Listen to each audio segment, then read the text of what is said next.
तो हम लोग कौमारवृत्त पढ़ रहे थे। आगे थोड़ा सा बढ़ते हैं हम लोग, पेज नंबर 19 पे ही आइए जहाँ हम लोग थे कल।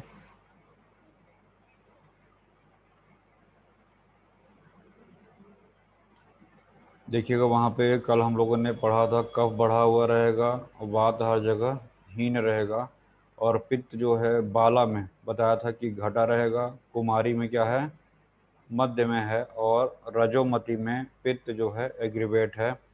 कफ और पित्त दोनों बढ़ा हुआ है, कल ये हम बताए थे। ठीक है, यहाँ तक कल हो गया था। उसके थोड़ा सा नीचे देखिएगा 3 चीज़ें लिखी हुई हैं, एक जाइगोट है, एक एम्ब्रियो है, एक फीटस है। मिला? Yes yes sir. तो लिख लीजिए जाइगोट, जेड लिख लिखे, 0 से 14 डेज तक जाइगोट बोलते हैं। 0 से 14 डेज जाइगोट है। एम्ब्रियो 14 डेज से 9 वीक। एम्ब्रियो क्या है 14 दिन से 9 हफ्ते तक का जो पीरियड है उसको एम्ब्रियो कहेंगे। From 9 month up to birth foetus बोलते हैं। ठीक है, जो लिखा रहे हैं वही लिख लीजिए। 9 वीक, 9 वीक से बर्थ तक आपका फीटस है।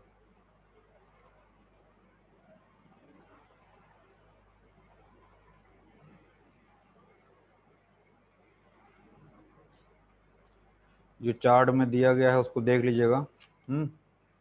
और स्कूल एज और प्री स्कूल एज, तो प्री स्कूल एज जो होता है 3 to 6 ईयर है। Pre school age 3 to 6 year, और स्कूल एज जो है 6 to 10 ईयर है। नेक्स्ट पेज पे आइएगा।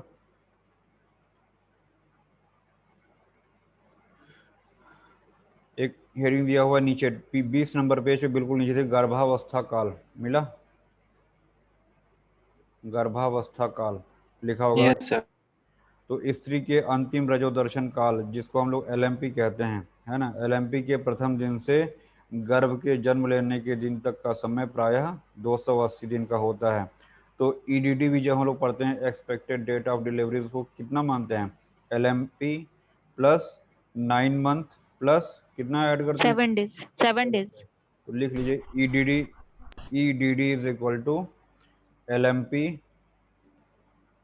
Plus 9 month plus 7 day. ठीक है,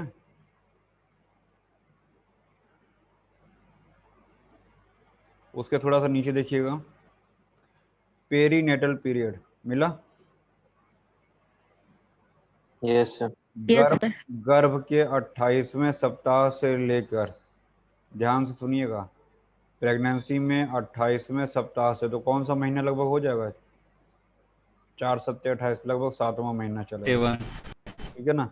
तो 28वें सप्ताह से लेके यानी 7वें महीने से लेके जन्म के बाद 7 दिन का समय, यानी बर्थ हुआ है बेबी का, उसके 1 हफ्ते तक के समय को, यानी कि हम ऐसे कह सकते हैं 7वें महीने से 7वें दिन तक।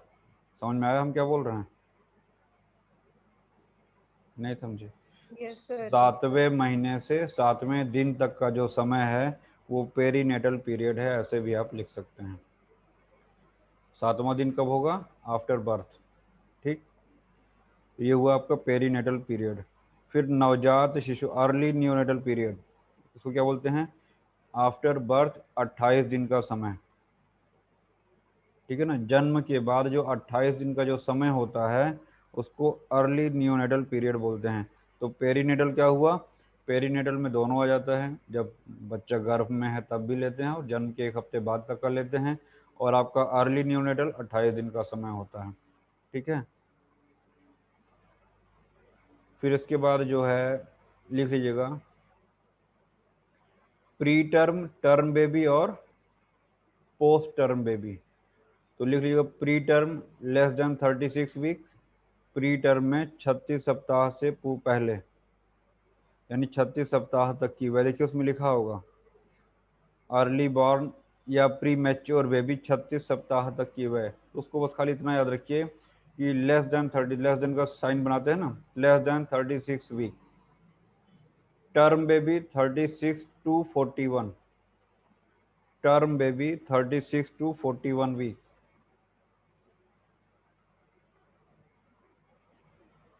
और पोस्ट में लिखिए post term more than 42 week. नहीं समझ में आ रहा? हो गया सर। 36 हो गया सर। सप्ताह के पहले अगर जन्म हो जा रहा है तो उसको प्री टर्म बेबी कहेंगे। 36वें से 41वें तक का जो हफ्ते का समय होता है उसको टर्म बेबी कह रहे हैं। और 42वें सप्ताह के बाद अगर जन्म हो रहा है तो उसको पोस्ट टर्म बेबी कहते हैं। फिर इसके बाद कुछ वेट की बात कर रहे हैं। जन्म भार देखिएगा लिखा हुआ है पेज नंबर 21 पे, तीसरी लाइन, जन्म भार 2500 ग्राम तक, यानी कितना केजी हो गया? 2.5 kg। 2.5। 2.5 केजी तक या इससे कम भार के शिशु को विशेष देख रेख में रखना चाहिए। इन्हें समय पूर्व यानी लो बर्थ वेट LBW कहते हैं। यानी LBW क्या होगा? 2500 यानी 2.5 kg से कम जो बेबी रहेगा उसको लो बर्थ वेट LBW बोलते हैं। थोड़ा सा नीचे आइए, जन्म भार एवं गर्भकाल के आधार पर वर्ग। समय से पूर्व SFD, स्मॉल फॉर डेट, और intra uterine growth retardation, IUGR हम लोग पढ़ते हैं, है ना? तो इसी को SFD कहा है, स्मॉल फॉर डेट, मतलब समय पूर्व प्रसवित जो है। और आगे फिर लिखा हुआ है 10 परसेंटाइल से कम शरीर भार उस गर्भावस्था के शिशु के लिए। बस खाली देखिए, एक आपका SFD है, दूसरा है एप्रोप्रिएट वाला जो है, एस को काट के ए लिख लीजिए, को थोड़ा सा मिस्टेक होगा वहां पे। जो ख वाला लिखा है ना समय पर, मिला कि यस नहीं? सर। उसको काट के वहां भी SFD गलती से लिख दिया, उसको AFD कर लीजिए, एप्रोप्रिएट फॉर बर्थ। और तीसरा क्या है? समयोपरांत, लार्ज फॉर डेट।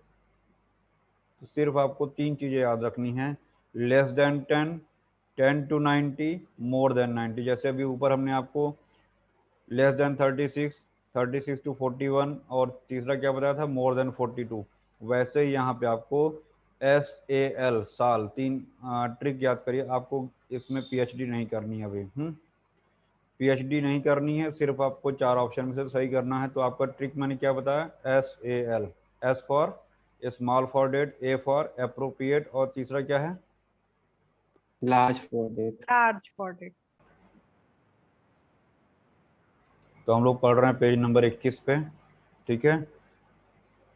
तो अभी हम लोगों ने पढ़ा था टर्म, पोस्ट टर्म, और इसके पहले क्या था? Pre term.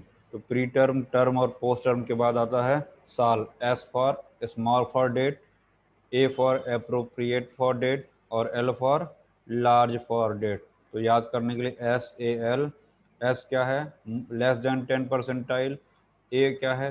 10 से 90, और लार्ज क्या है? More than 90। तो SAL लिखिए उसमें, और एस के नीचे लेस देन 10।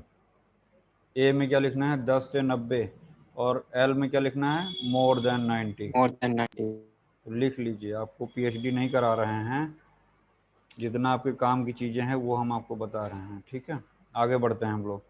बिल्कुल नीचे देखिए, शिशु को शिशु क्यों कहते हैं? इसी पेज पे 21 नंबर पेज पे नीचे देखिएगा, मिला? अतिशय शयनेन इति शिशु, मिला? Yes sir। बहुत यस सर। अधिक बहुत अधिक शयन करने से इसको शिशु कहते हैं। बालक क्यों कहते हैं? बल से बना है, बालक जो है बल से बना है। नेक्स्ट पेज पे, बल्लते बलते वा, बल संचलने, अमरकोश का है, ये इंपॉर्टेंट है। हम लोगों ने 2 लेक्चर पहले कल भी कुमार की निरुक्ति पढ़ी थी, है ना? आज हम शिशु के बारे में पढ़ रहे हैं और बालक के बारे में पढ़ रहे हैं। फिर इसके बाद कुमार फिर यहाँ आ गया, जो पहले पढ़े तो वही यहाँ भी आ गया। देखिएगा, अमरकोश का ही है, कुमारियत क्रीडत, मिला? Yes sir. कुत्सितो मारो यस्येति वा। जब पहला क्वेश्चन आपका यूजी में पूछेगा तो ये सब चीज़ें इंपॉर्टेंट है, ध्यान दीजिएगा। काश्यप संहिता वैशिष्ट पूछा जाएगा, कौमार वृत्त का इतिहास पूछा जाएगा। तो सारी चीज़ें जितनी हम लोगों ने वेदों में पढ़ा है, रावण कृत कुमार तंत्र जितनी पुस्तकों के बारे में हमने लिखाया है, और काश्यप ने क्यों इसको पहले स्थान पर रखा है, अष्टांग आयुर्वेद में किसने किस स्थान पर रखा है, सुश्रुत, चरक, वाग्भट, सबका आपको श्लोक लिखना पड़ेगा, सबके अनुसार बताना पड़ेगा किसने कौन से स्थान पे रखा है। मैंने आपको एक ट्रिक भी बताया था, है ना, हारित ने किस नंबर पे रखा है किसने, तो वो सारी चीज़ें आप रिवाइज करिए। थोड़ा सा नीचे आइए। हाँ, मोनियर विलियम्स का एक लिखा, कुमार कु प्लस मार, मृ या शीघ्र मृत्यु की आशंका, है ना, मिला कि नहीं। Yes, sir. मृत्यु दर सर्वाधिक हो वह कुमारावस्था है, ये आपका मोनियर विलियम्स का है, तो इसको भी मार्क कर लीजिएगा। थोड़ा सा जल्दबाजी हो गई यहाँ पे, अभी चिकित्सा सूत्र नहीं देना चाहिए, लेकिन जब आपकी बुक में है तो एक बार देख लेते हैं। जनरली याद रखिएगा, बच्चों में मधुर औषधियों को देने की बात की गई है, अभी हम लोग पढ़ेंगे। पेज नंबर 22 में देखिए, बाल रोगों का सामान्य चिकित्सा सूत्र मिला। चरक शारीर का एक श्लोक दिया हुआ है लंबा चौड़ा। Yes, sir. तीसरी लाइन में आया है, मधुर मृदु लघु सुरभित, मिला, शीत शंकर कर्म प्रवर्तयन, तीसरी लाइन का Yes. पहला, Yes, sir. इसको मार्क करिए। और हिंदी में चौथी लाइन में आ जाइएगा, बालक की चिकित्सा मधुर मृदु लघु सुगंधित शीत एवं आनंददायक कर्म से करें। मिल गया होगा। Yes.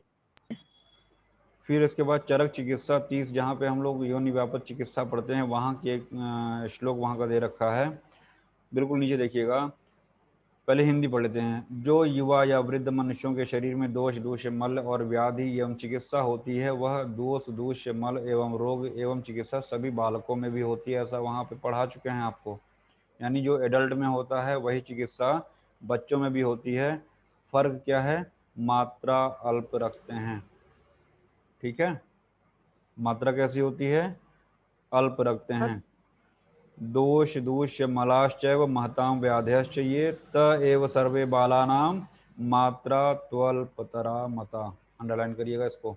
नेक्स्ट पेज पे चौथी लाइन, मधुराणि कषायाणि क्षीरवंती मृदूनि च, मिला। Yes. Sir. Yes, sir. Underline करिएगा। उसके एक लाइन और छोड़ के, अत्यर्थ स्निग्ध रुच उष्ण अम्लम कटु विपाकी च गुरु औषध पाना, मिला ऐसा कुछ। Yes sir. Yes, sir. उसकी हिंदी देखिएगा, नीचे तीसरा पैराग्राफ, बुद्धिमान चिकित्सक को चाहिए कि प्रमाद रहित होकर मधुर द्रव्यों के क्वाथ में दुग्ध मिलाकर मृद बनाकर बालकों को दे।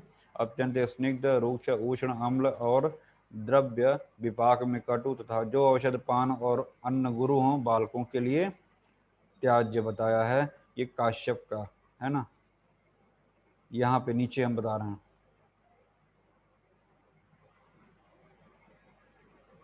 ये काश्यप ने भी ऐसा कुछ बताया है, इसको भी मार्क कर लीजिएगा, वो चरक की ही है हिंदी। नेक्स्ट पेज पे देखिए, काश्यप का लिखा हुआ है, वो हिंदी चरक की थी, फिर इसके बाद ऐसा ही काश्यप में भी आया है। बालक का चिकित्सा कर्म अधिक शोषण अधिक रक्तमोक्षण तथा अधिक संशोधन उचित नहीं है। यानी रुक्ष चिकित्सा शोषण चिकित्सा नहीं करना है, रक्तमोक्षण भी नहीं करना है। रक्तमोक्षण की आयु क्या है, बता चुके हैं।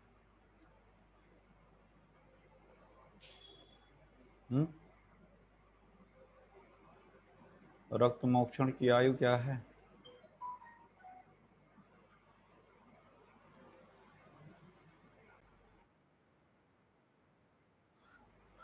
तो 3 चीजें मना की है काश्यप ने, शोषण रक्तमोक्षण और पंचकर्म यानी कि संशोधन। अब किसी का क्वेश्चन आ सकता है कि फिर बच्चों में पंचकर्म क्यों कराते हैं।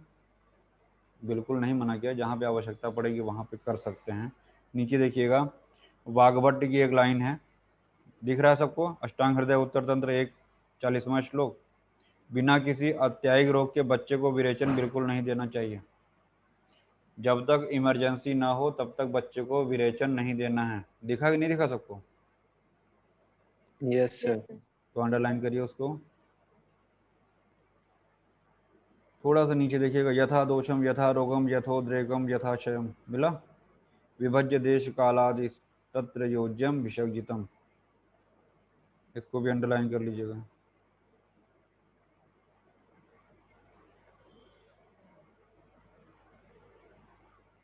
हाँ, ये इम्पोर्टेंट है, बिल्कुल नीचे आ जाइए इसी पेज पे।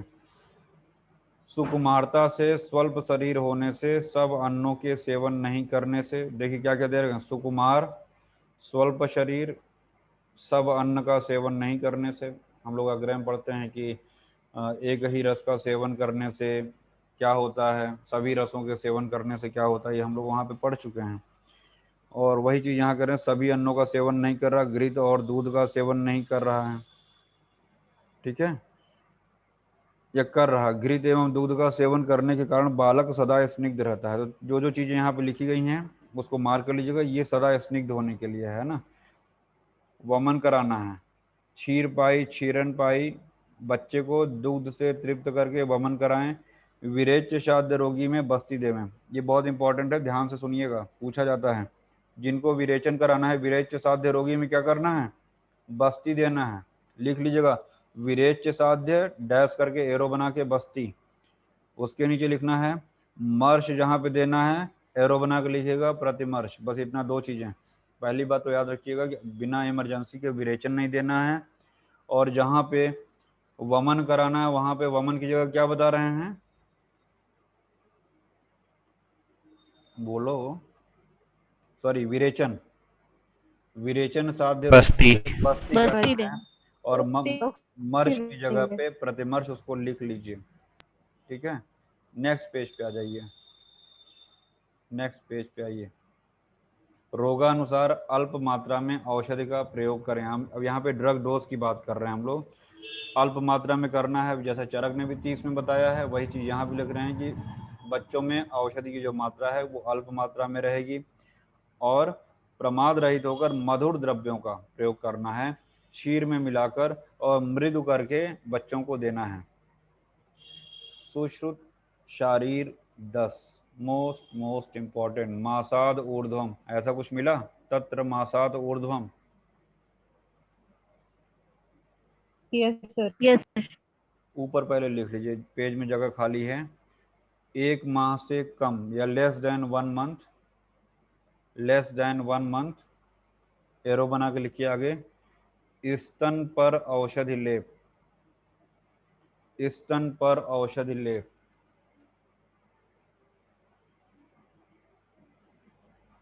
अगली लाइन लिखिए उसके नीचे, more than 1 month, more than 1 month plus क्षीर पाई, प्लस क्षीर पाई। इसमें लिखिएगा एरो बना के, 2 चुटकी ब्रैकेट में, 2 पोर में, 2 पोर में जितनी औषधि आए, 2 पोर में जितनी औषधि आए। नीचे लिखिएगा क्षीरान्नाद, जो क्षीर भी ले और अन्न भी ले ऐसे बच्चों में क्या करेंगे, क्षीरान्नाद, एरो बना के लिखिएगा। बेर की गुठली के समान कल्प, बेर की गुठली के समान कल्प। बेर की गुठली को कोलास्थि बोलते हैं, कोलास्थि।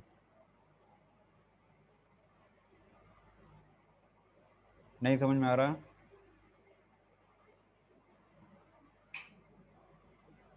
लिख रहे हो? Yes sir. Yes sir.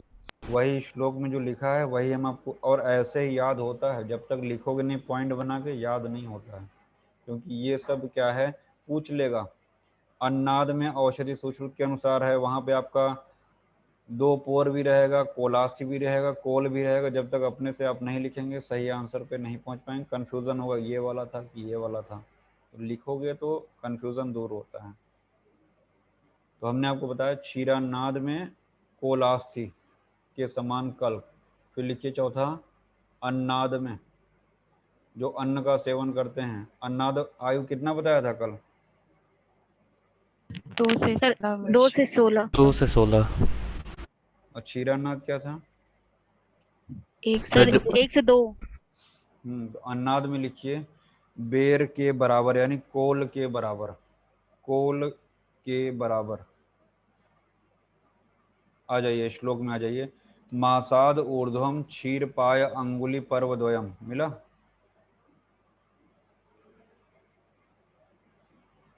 1 मास से ऊपर क्षीर पाई बालकों के लिए। मासाद ऊर्ध्व मतलब more than 1 month, more than 1 month. क्षीर पाई, जो क्षीर का पान कर रहे हैं, जो स्तन पाई हैं बच्चे, अंगुली के 2 पोरों में, यानी चुटकी भर जितनी औषधि आ सके। मिला ना?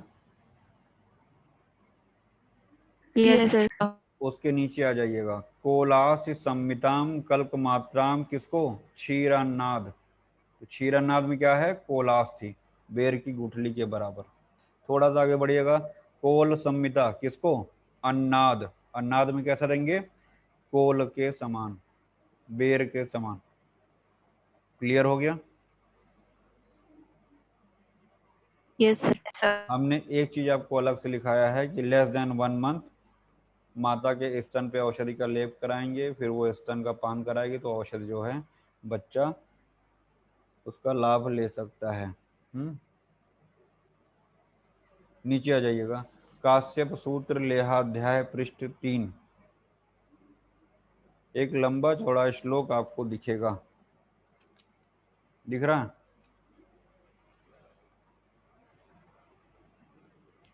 मत पढ़िए, मत पढ़िए, अगले पेज पे आ जाइए।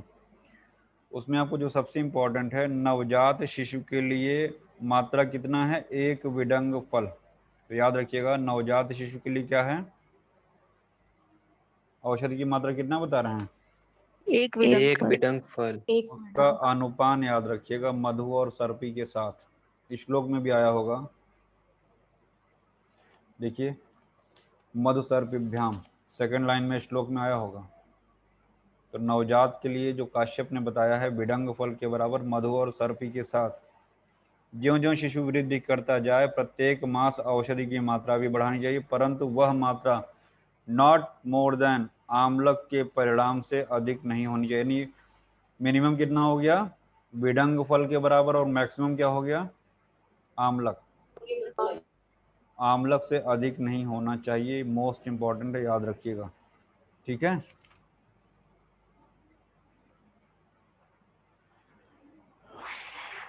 बोलो भाई। Yes sir. वहीं पे आ जाइए 25 नंबर पेज पे, नीचे से सेकंड लाइन, ऊन द्वादश वर्षाणाम नैकांते, ऐसा कुछ लिखा हुआ है।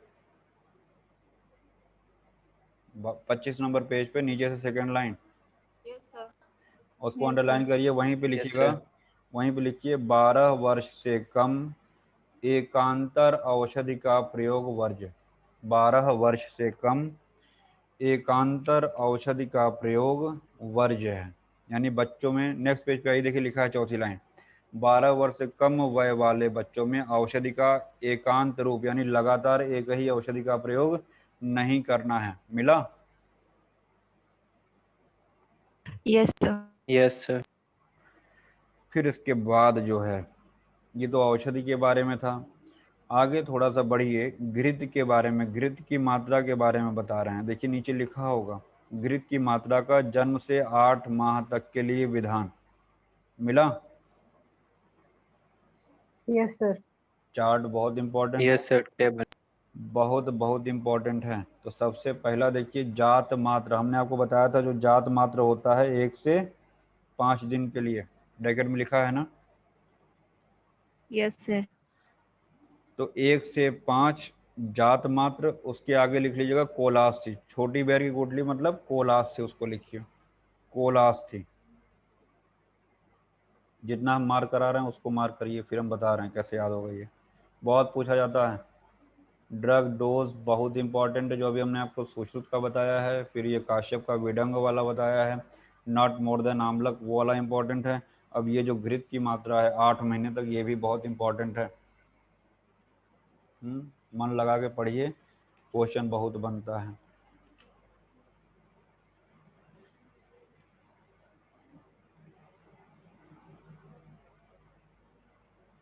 तो काश्यप के अनुसार अगर हम बात करें, जात मात्र में औषधि कितना देंगे, ऑप्शन अगर हम दें आपको, ध्यान से सुनिएगा, कोलास्थी प्रमाण, विडंग फल प्रमाण, तो क्या आंसर लगाएंगे। सर कुलस्ती प्रमाण। सर विडंग। कुलस्ती सर प्रमाण। सर विडंग। सर ध्यान से सुनिए कि वहां पे घृत का प्रमाण पूछ रहा है मात्रा की, औषधि का प्रमाण पूछ रहा है मात्रा पूछ रहा है। तो अगर औषधि पूछ रहा है तो विडंग होगा, घृत होगा, तब कोलास्थी होगा। ध्यान से सुनिए, इसीलिए कह रहे हैं, जरा सा किया मिस्टेक तो इधर का उधर हो जाएगा। चलिए वहीं चार्ट पे आइए, तो जात मात्र में कोलास्थी। फिर तीसरे नंबर पे आ जाइएगा, तीसरे नंबर पे 11 से 20 दिन का बच्चा अगर है, मिला? बोलो भाई। Yes sir. एवरेज अगर लेंगे तो वो 15 दिन मान सकते हैं, तो उसके बाएं तरफ लिख लीजिए 15 डेज, 15D कर लीजिए, 15 दिन। याद करने के लिए ट्रिक बता रहा हूँ कैसे इस चार्ट को याद करेंगे। तो आप देखिएगा 1 से 5 दिन जो जात मात्रा था उसको हम 1 to 5 कर सकते हैं, 1-5। समझ रहे हो हमारी बात? यानी 1 से 5 दिन तक कितना है? कोलास्थी। क्लास 3 फिर 15 दिन पे कितना हो गया? हाफ। हाफ। आधा कोल। कोलास्थी नहीं, आधा कोल, अर्ध कोल। फिर उसके बाद देखिएगा 15 का दुगना हो जाएगा, कितना? 30 डेज। उसके नीचे जहाँ 1 माह लिखा है 4 नंबर, उसके बगल में लेफ्ट साइड में जगह है, वहां पे लिखिए 30 डेज। तो 30 डेज पे कितना हो जाएगा? आधा का डबल हो जाएगा, वो भी कोल के बराबर। नहीं समझ में आ रहा है? आ रहा है सर। आ रहा सर। थोड़ा सा आगे बढ़िएगा, थोड़ा सा आगे। 3 माह में हम आ रहे हैं। देखिए जहाँ कुछ अधिक लिख रहा है उसको छोड़ दे रहे हैं, क्योंकि कभी भी एग्जाम में कुछ अधिक नहीं पूछा जाएगा। ठीक। अब आ जाइए आप कहाँ पे? तीसरे महीने पे आ जाइए। तो तीसरे महीने पे देखिए डबल हो गया, 2 कोल। मिला? Yes sir. चौथे महीने पे सूख गया, सूखा आंवला। तो सूखा आंवला कहाँ? अभी तक हम लोग बात कर रहे थे कोल की। तो चौथे महीने से आंवला हो गया, यानी कि जो बैर था वो बैर किस में बदल गया? आंवले में बदल गया। कहाँ पे? चौथे महीने में। चौथे में। तो तीसरे महीने तक तो आपका बैर था 2। हम्म। तीन में यस सर। 2 बेर और 4 में सूखा आंवला। लिख लीजिए, जो बोल रहे हैं उसको लिख लीजिए, याद करने के लिए बोल रहा हूँ। ये प्रवचन नहीं बता रहे हैं बच्चा, उसमें लिख लोगे तो याद रहेगा। 3 में 2 कोल और 4 में सूखा आंवला, और 5-6 में गीला आंवला, 5-6 में गीला आंवला। तो चौथे में सूखा है, उसके बाद गीला है, याद रखिएगा। इतने से आपका काम चल जाएगा। ऊपर लिख लीजिएगा जात मात्र 2 एरो बनाइए, जात मात्र 2 एरो बनाइए। एक पे लिखिए औषध, एक पे लिखिए घृत। एक पे औषध, एक पे घृत। औषध के सामने क्या लिखेंगे? विडंग फल, विडंग फल प्लस मधुघृत, विडंग फल प्लस मधुघृत। और दूसरे एरो पे लिखिए घृत। कितना होगा? कोलस्थी। कोलस्थी। कोलास्थी। कोलस्थी।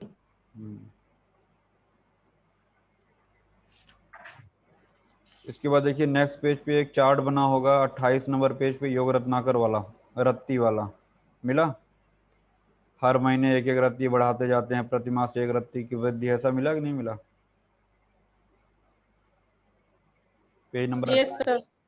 ये यस सर। ये भी एग्जाम में बहुत पूछा जाता है। उसकी 28 नंबर पे ऊपर देखिएगा कषाय कितनी मात्रा में देते हैं, कल्क कितनी मात्रा में देते हैं, सब चार्ट बना होगा।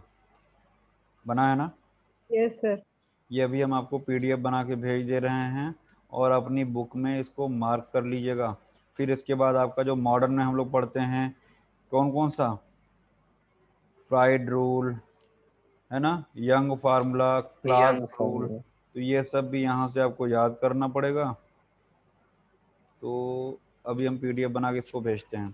तो कुल मिला के इस तरीके से ड्रग डोज जो है समाप्ति ही है। अगला जो चैप्टर हम लोग पढ़ेंगे वो आपका रहेगा वेदना अध्याय। क्या बोला हमने?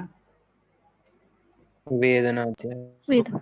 सवेरे हम आपको ये ड्रग डोज जो है बच्चों में वो ख़त्म करके 5-10 मिनट लगेगा, वेदना अध्याय पढ़ाएंगे। क्लास मिस मत करिए। टाइमिंग सवेरे 5 बजे से। ठीक है?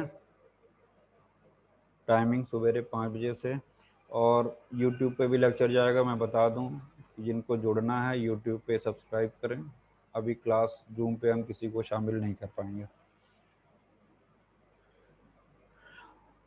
धन्यवाद।